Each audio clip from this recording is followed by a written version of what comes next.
Sainte Edith Stein, philosophe et martyr. Nous sommes le 16 octobre 2025, et en cette journée automnale qui nous rappelle la force de la conversion et le courage face à l'adversité, l'Église catholique célèbre Sainte Edith Stein, plus connue sous le nom de Sainte Thérèse Bénédicte de la Croix, une femme exceptionnelle du XXe siècle dont la vie fut un pont entre philosophie, foi et sacrifice.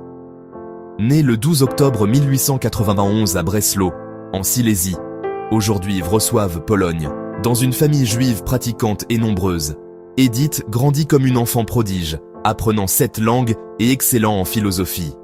Athée militante dès l'adolescence, elle devint une disciple de Husserl, le père de la phénoménologie, et soutint sa thèse en 1916 sur l'empathie, posant les bases d'une pensée centrée sur l'autre.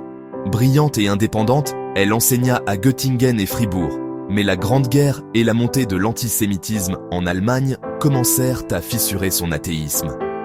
Une nuit d'été 1921, à l'âge de 29 ans, Edith lut l'autobiographie de Sainte Thérèse d'Avila et fut foudroyée. « C'est la vérité », murmura-t-elle, se convertissant au catholicisme. Baptisée en 1922 à Cologne, elle continua d'enseigner, mais l'antisémitisme nazi l'exclut des universités en 1933.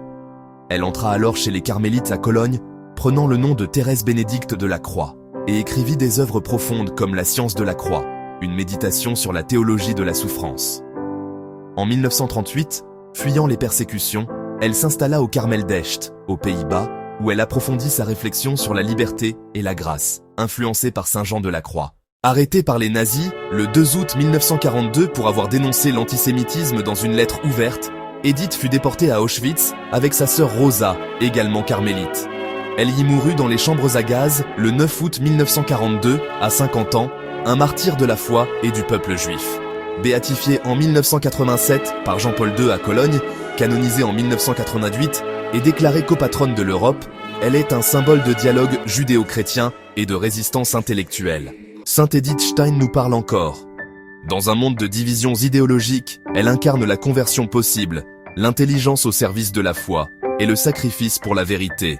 En ce 16 octobre 2025, prions-la pour les philosophes, les juifs et tous ceux qui cherchent la lumière au milieu des ténèbres. Si ce récit vous a inspiré, abonnez-vous à notre chaîne pour plus d'histoires sur les saints. Likez, commentez et partagez pour diffuser cette lumière spirituelle.